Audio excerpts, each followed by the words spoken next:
विद्यार्थी मित्रांनो, आज आपण CROमधील टाईम बेस्ड जनरेटर आणि या टाईम बेस्ड जनरेटरची आवश्यकता आणि त्याचं कार्य याचा आपण अभ्यास या व्हिडिओमध्ये करणार आहोत. या आधीच्या व्हिडिओमध्ये CRT म्हणजे काय, CRTची रचना, त्याचं कार्य याचा अभ्यास केलेला आहे. त्याचबरोबर CROची ब्लॉक डायग्रॅम, ठोकळाकृती आणि या ठोकळाकृतीच्या सहाय्याने CROचं कार्य कसं चालतं याचाही आपण अभ्यास केलेला आहे. आणि या CROमध्ये CROची ब्लॉक डायग्रॅम जी आहे त्याच्यामध्ये एक विभाग असतो टाईम बेस्ड जनरेटर. आणि हा टाईम बेस्ड जनरेटरचा अभ्यास आज आपण या व्हिडिओमध्ये करणार आहोत. आता टाईम बेस्ड जनरेटरची आवश्यकता काय, तर आपणास माहीत आहे की CRTच्या स्क्रीनवर द्विमितीय चित्र दिसण्यासाठी इलेक्ट्रॉन गनच्या साहाय्याने जे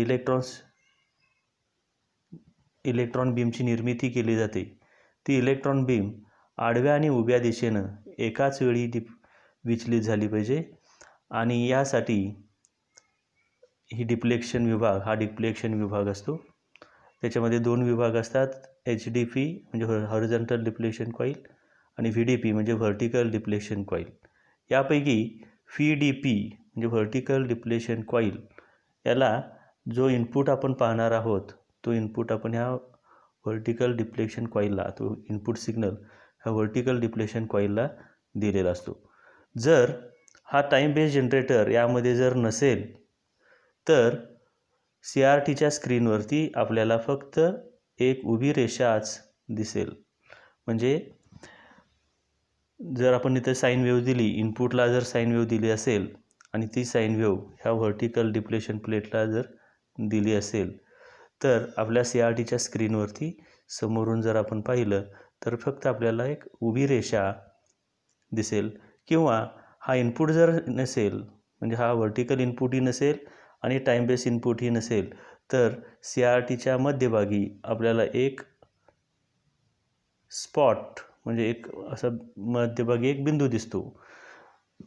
आणि यासाठी म्हणजेच CRTचं विचलन होऊन, CRTमधील इलेक्ट्रॉन बीमचं विचलन होऊन आपल्याला इनपुट सिग्नलचं द्विमितीय चित्र दिसण्यासाठी हा टाईम बेस जनरेटर, ह्या टाईम बेस जनरेटरची आवश्यकता असते.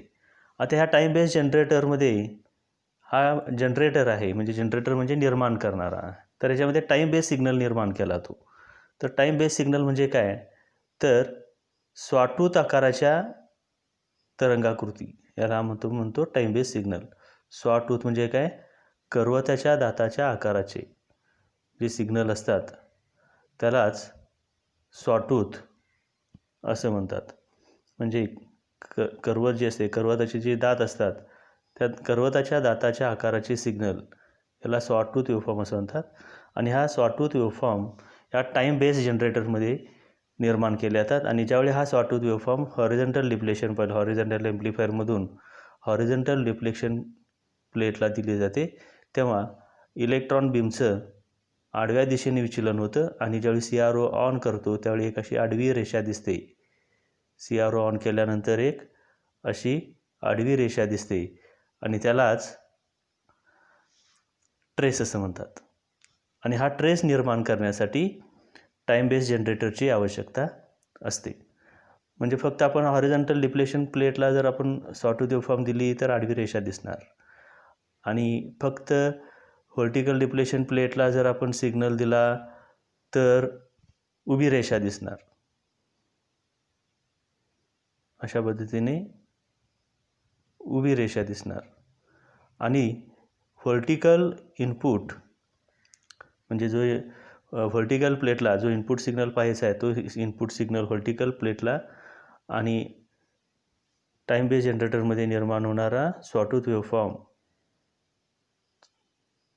करवताच्या दाताच्या आकाराचे वेव्हफॉर्म, हे जर आपण हॉरिझॉन्टल डिप्लेशन प्लेटला दिलं तर आपल्याला द्विमितीय चित्र दिसतं. आणि यासाठी हा टाईम बेस जनरेटरची आवश्यकता असते. आता ह्या टाईम बेस जनरेटरमध्ये कोणतं सर्किट असतं, तर UJT वापरून हे सर्किट तयार केलं जातं.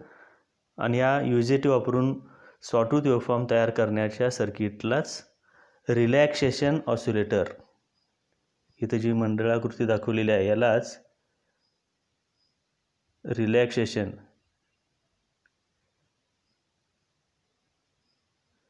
ऑसिलेटर, म्हणजे ही जी मंडळाकृती आहे या मंडळाकृतीला रिलॅक्सेशन ऑसिलेटर असं म्हणतात. आणि या मंडळाकृतीच्या साहाय्याने सॉटूथ वेव्हफॉर्म म्हणजे करवताच्या दाताच्या आकाराचे तरंगाकृती निर्माण केल्या जातात. आणि यासाठी वापरलेला जो घटक आहे तो म्हणजे UJT, युनि जंक्शन ट्रान्झिस्टर. तर या सर्किटचं कार्य किंवा या सर्किटमधून सॉटूथ वेव्हफॉर्म कसे निर्माण केले जातात याचा जर अभ्यास करायचा असेल तर आपल्याला UJTचा अभ्यास आपल्याला करावा लागेल. तर UJT म्हणजे काय, तर युनि जंक्शन ट्रान्झिस्टर. UJTचा लॉंग फॉर्म आहे युनि जंक्शन ट्रान्झिस्टर. हा एक अर्धवाहक घटक आहे, म्हणजे अर्धवाहक पदार्थापासून P आणि N प्रकारच्या अर्धवाहकापासून बनवलेला हा घटक आहे. आता यामध्ये एक PN जंक्शन आणि 3 टर्मिनल, म्हणजे UJTची व्याख्या अशा पद्धतीने केली जाते की एक PN जंक्शन आणि हा एक PN जंक्शन आहे तर आणि हे 3 टर्मिनल, एक PN जंक्शन आणि 3 टर्मिनल असणाऱ्या अर्धवाहक घटकाला UJT असं म्हणतात. जसं डायोड, ट्रान्झिस्टर हे अर्धवाहक घटक आहेत तसा हा UJT, युनि जंक्शन ट्रान्झिस्टर. आता याची जी रचना आहे हे तर आकृतीमध्ये रचना दाखवलेली आहे. हा एक N प्रकारच्या अर्धवाहकाचा एक बार असतो, स्लॅब असतो आणि त्याच्या दोन्ही टोकाला 2 टर्मिनल जोडलेले असतात. वरच्या टोकाला जोडलेलं टोक त्याला बेस 2 आणि खालच्या बाजूला जोडलेल्या टोकाला बेस 1, म्हणजे वरच्या बाजूला जोडलेलं टोक बेस 2, खालच्या बाजूला जोडलेलं टोक आहे बेस 1. आणि ह्याच्यामध्ये वरच्या बाजूच्या म्हणजे बेस 2च्या जवळ एक P प्रकारचा अर्धवाहक त्याच्यामध्ये डोप केलेला असतो. आणि याच्यामध्ये असा एक PN जंक्शन, म्हणजे हा P प्रकारचा अर्धवाहक आणि हा N, म्हणजे या ठिकाणी असा PN जंक्शन तयार केलेला असतो. आणि हा P प्रकारच्या अर्धवाहकाला जोडलेलं टोक जे आहे त्याला म्हणतात इमिटर. म्हणजे ही 3 टोकं जी आहेत इमिटर, बेस 2 आणि बेस 1. हा N प्रकारचा अर्धवाहकाचा स्लॅब, त्याच्या बाजूला म्हणजे बेस 2च्या बाजूला एक P प्रकारचा अर्धवाहक डोप केलेला असतो, तयार केलेला असतो आणि त्याच्यामध्ये एक PN जंक्शन तयार केलेलं आहे. आता या ठिकाणी त्याचं सांकेतिक चिन्ह दाखवलेलं आहे, सिम्बॉल. हा वरचा बेस 2, बेस 1 आणि हा इमिटर असा हा त्याचं सांकेतिक चिन्ह आहे. आता या UJTचं कार्य समजून घेण्यासाठी त्याची इक्विव्हॅलेंट डायग्रॅम दाखवलेली आहे. म्हणजे UJTची डायग्रॅमच्या माध्यमातून आपण कार्य समजून घेणार, ह्याला इक्विव्हॅलेंट डायग्रॅम असं म्हणतात. आता या ठिकाणी हा जो N प्रकारचा अर्धवाहक आहे आणि त्याच्यामध्ये हा एक P प्रकारचा अर्धवाहक, त्याच्यामध्ये PN जंक्शन तयार झालेला असतो. तर याच्यामध्ये हे 2 रजिस्टर दाखवलेले आहेत, RB2 आणि RB1. हा PN जंक्शन आणि हा PN जंक्शन. आता एक PN जंक्शन यालाच आपण काय म्हणतो, डायोड. म्हणजे इथला जो PN जंक्शन आहे या ठिकाणचा, हा ठिकाणचा PN जंक्शन, हा PN जंक्शन डायोडनी रिप्रेझेंट केलेला आहे.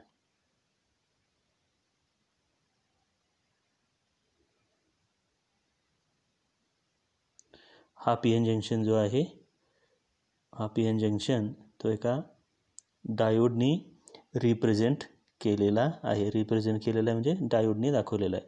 आणि हा N प्रकारचा अर्धवाहक जो आहे त्याच्यामध्ये हे 2 रजिस्टर दाखवलेले आहेत, RB2 आणि RB1. आता हा RB2 आणि RB1 याचा जो जंक्शन तयार होतो हा या ठिकाणी, आता यालाच इटा असं म्हणतात. इटा म्हणजे इंट्रेन्सिक स्टँड ऑफ रेशो, इटा. आणि याचं सूत्र आहे RB1 भागिले RB2 RB1 भागिले RB1 अधिक RB2. हे जे सूत्र आहे या सूत्राला इटा किंवा इंट्रेन्सिक स्टँड ऑफ रेशो असं म्हणतात. आणि हा इंट्रेन्सिक स्टँड ऑफ रेशो याला इटा या अक्षराने दर्शवला जातो. म्हणजे हे त्याचं आहे इक्विव्हॅलेंट डायग्रॅम. आता याचं जे कार्य समजून घेऊया आपण, UJTचं कार्य. आता UJTचं कार्य समजून घेण्यासाठी आपण त्याला सप्लाय दिला पाहिजे. म्हणजे बेस 2ला VCC सप्लाय दिलेला आहे. बेस 1 जो आहे तो ग्राउंडला जोडलेला असतो. बेस 2 VCC आणि ह्या ठिकाणी हा ग्राउंडला जोडलेला आहे. आणि ह्या ठिकाणी म्हणजे हा जो डायोड तयार होतो, हा डायोडचं कॅथोड ह्या ठिकाणी आहे, ॲनोडला इमिटर आहे. ह्या कॅथोडच्या ठिकाणी जे व्होल्टेज तयार होतं म्हणजे हा RB2 आणि RB2 आणि RB1 यामुळे एक व्होल्टेज डिवायडर सर्किट तयार होतं. आणि ह्या व्होल्टेज डिवायडर सर्किटमुळे या ठिकाणचं जे व्होल्टेज आहे ते व्होल्टेज RB1 भागिले RB1 अधिक RB2 गुणिले VCC. आता यामध्ये आपण बघितलं की RB1 आणि RB1 भागिले RB1 अधिक RB2 यालाच काय म्हणतो इटा. म्हणजे ह्या ठिकाणचं जे व्होल्टेज आहे इटा गुणिले VCC म्हणजे सप्लाय व्होल्टेज, इतकं व्होल्टेज या ठिकाणी असतं. म्हणजे कॅथोडचं व्होल्टेज हे इटा गुणिले VCC इतकं असतं. आणि ज्यावेळी इमिटरचं व्होल्टेज या इटा गुणिले VCC पेक्षा 0.7 व्होल्टनी जास्त होईल तेव्हा हा डायोड फॉरवर्ड बायस होतो आणि या डायोडमधून विद्युत प्रवाह वाहू लागतो. आपल्याला माहीत आहे की डायोडमधून विद्युत प्रवाह जर व्हायचा असेल तर त्याच्या ॲनोडचं व्होल्टेज हे कॅथोडपेक्षा 0.7 व्होल्टनी जास्त असलं पाहिजे. आता या ठिकाणी कॅथोडचं व्होल्टेज आहे इटा म्हणजे इंट्रिन्सिक स्टँड ऑफ रेशो जो RB1 भागिले RB1 अधिक RB2 या सूत्राने दिला तो म्हणजे इटा गुणिले VCC इतका विद्युतदाब या ठिकाणी असतो. तर यापेक्षा 0.7 व्होल्टपेक्षा जास्त ह्या इमिटरचं व्होल्टेज असेल तर हा डायोड फॉरवर्ड बायस होतो आणि याच्यातून विद्युत प्रवाह वाहू लागतो. तर अशा पद्धतीने ह्या UJTचं कार्य आहे. आणि ह्या UJTचा वापर करून टाईम बेस जनरेटर निर्माण केला होतो, त्यालाच रिलॅक्सेशन ऑसिलेटर असं म्हणतात. आता ह्या आकृतीमध्ये ही मंडळाकृती दाखवलेली आहे. आता यामध्ये RB2ला इथं VCC जोडलेला आहे, RB1 ग्राउंडला जोडलेला आहे आणि हा जो इमिटर आहे या इमिटरच्या वरच्या बाजूला एक रजिस्टर, व्हेरिएबल रजिस्टर आणि खालच्या बाजूला कॅपॅसिटर. आता जेव्हा हा सप्लाय चालू केला जातो त्यावेळी हा UJT ऑफ स्थितीमध्ये असतो कारण इमिटरचं व्होल्टेज हे 0 असतं. कारण कॅपॅसिटर डिस्चार्ज स्थितीमध्ये इमिटरचं व्होल्टेज 0, त्यामुळे हा UJT ऑफ स्थितीमध्ये असतो. सप्लाय दिल्यानंतर काय होतं की सप्लाय दिल्यानंतर हा कॅपॅसिटर जो आहे हा VCC मार्फत इथे इकडे VCC दिलेला आहे तर ह्या VCC कडून हा कॅपॅसिटर चार्ज व्हायला लागतो. जेव्हा हा कॅपॅसिटर चार्ज होता होता ह्या कॅपॅसिटरचं व्होल्टेज इटा टाइम्स VCC किंवा इटा गुणिले VCC पेक्षा 0.7 व्होल्टपेक्षा जास्त जाईल त्यावेळी हा UJT ऑन होतो आणि हा कॅपॅसिटर जो आहे तो कॅपॅसिटर ह्या UJTमधून डिस्चार्ज होतो. हा कॅपॅसिटर डिस्चार्ज झाला की पुन्हा हा चार्ज होणार. चार्ज झाला की चार्ज झालेला कॅपॅसिटरचं व्होल्टेज जेव्हा इटा गुणिले VCC पेक्षा 0.7 पेक्षा जास्त होईल त्यावेळी हा UJT ऑन होतो आणि हा कॅपॅसिटर UJTमधून डिस्चार्ज होतो. तर अशा पद्धतीने जोपर्यंत सप्लाय चालू आहे या सर्किटला तोपर्यंत हा कॅपॅसिटर चार्ज होणार आणि UJT ऑन झाल्यानंतर कॅपॅसिटर डिस्चार्ज झाल्यानंतर UJT ऑफ होतो, पुन्हा कॅपॅसिटर चार्ज होतो आणि चार्ज झाल्यानंतर UJT ऑन होणार आणि कॅपॅसिटर तो UJTमधून डिस्चार्ज होतो. तर अशा पद्धतीने चार्जिंग आणि डिस्चार्जिंग ह्या कॅपॅसिटरचं एक साथ सतत होऊ लागतं आणि कर्वताच्या दाताच्या आकाराचे म्हणजे सॉटूथ वेव्हफॉर्म निर्माण होतात. आता या ठिकाणी ही तरंगाकृती दाखवलेली आहे. ज्यावेळी कॅपॅसिटर चार्ज होताना हळूहळू व्होल्टेज वाढत जातं. व्होल्टेज वाढत गेल्यानंतर त्याचं व्होल्टेज इटा गुणिले VCC पेक्षा 0.7 पेक्षा जास्त होईल त्यावेळी ट्रान्झिस्टर ऑन होतो आणि तो एकदम डिस्चार्ज होणार. डिस्चार्ज झालं की एकदम व्होल्टेज 0, पुन्हा चार्जिंग होतं 0, डिस्चार्जिंग, चार्जिंग आणि हे व्होल्टेज 0, डिस्चार्जिंग. अशा पद्धतीने सॉटूथ वेव्हफॉर्म जी आहे ती सॉटूथ वेव्हफॉर्म ह्या आउटपुटला कॅपॅसिटरच्या आउटपुटला हा सॉटूथ वेव्हफॉर्म तयार होतो. आणि हा सॉटूथ वेव्हफॉर्म जो आहे हा सॉटूथ वेव्हफॉर्म CROमधील टाईम बेस जनरेटरमधून CRAमधील टाईम बेस जनरेटरमध्ये निर्माण केला जातो आणि हा सॉटूथ वेव्हफॉर्म CRTच्या हॉरिझॉन्टल डिप्लेशन प्लेटला दिला जातो ज्यामुळे आपल्याला इलेक्ट्रॉन बीमचं आडव्या दिशेने विचलन होतं आणि त्याचवेळी इनपुट व्होल्टेज हा व्हर्टिकल डिप्लेशन प्लेटला दिल्यामुळं व्हर्टिकल डिप्लेशन फ्लुइडमुळं इलेक्ट्रॉन बीमचं उभ्या दिशेने विचलन होतं आणि एकाच वेळी म्हणजे आडव्या दिशेने आणि उभ्या दिशेने इलेक्ट्रॉन बीमचं एकाच वेळी विचलन झाल्यामुळे आपल्याला द्विमितीय चित्र निर्माण होतं. आता हे जे सर्किट आहे या सर्किटमध्ये जी सॉटूथ वेव्हफॉर्म निर्माण होते, या सॉटूथ वेव्हफॉर्मची जी वारंवारता आहे ती वारंवारता ह्या रजिस्टर म्हणजे हा जो रजिस्टर आहे हा रजिस्टर आणि ह्या कॅपॅसिटरच्या किमतीवर, कारण चार्जिंग हा रजिस्टरमधून होतो, डिस्चार्जिंग हा UJTमधून होतो. म्हणजे डिस्चार्जिंगचा कालावधी हा 0 असतो, फक्त चार्जिंगचा कालावधी जो आहे तो चार्जिंगचा कालावधी हा रजिस्टर R आणि कॅपॅसिटर C या गोष्टीवर अवलंबून असतो आणि त्याची जी वारंवारता आहे ह्या R आणि C या दोन गोष्टीवरती अवलंबून असते. आता याची वारंवारता बदलायची असेल तर रेजिस्टन्सची किंमत बदलली की त्याची वारंवारता बदलते आणि याची वारंवारता बदलण्यासाठी CROच्या बाहेरच्या बाजूला एक नॉब असतो, टाईम पर डिव्हिजन, ज्याच्यामुळे आपल्याला फ्रिक्वेन्सी सेट करता येते. आतमध्ये निर्माण होणाऱ्या सॉटूथ वेव्हफॉर्मची फ्रिक्वेन्सी सेट करता येते आणि फ्रिक्वेन्सी मोजण्यासाठी म्हणजे आपल्याला CROच्या स्क्रीनवरती जी AC सिग्नल दिसते त्या AC सिग्नलची वारंवारता किंवा फ्रिक्वेन्सी मोजण्यासाठी या टाईम बेस जनरेटर किंवा टाईम पर डिव्हिजन या नॉबचा उपयोग केला जातो. तर अशा पद्धतीने टाईम बेस जनरेटरचा उपयोग हा द्विमितीय चित्र किंवा CROच्या स्क्रीनवर द्विमितीय चित्र देण्यासाठी खूप महत्त्वाचा आहे. धन्यवाद.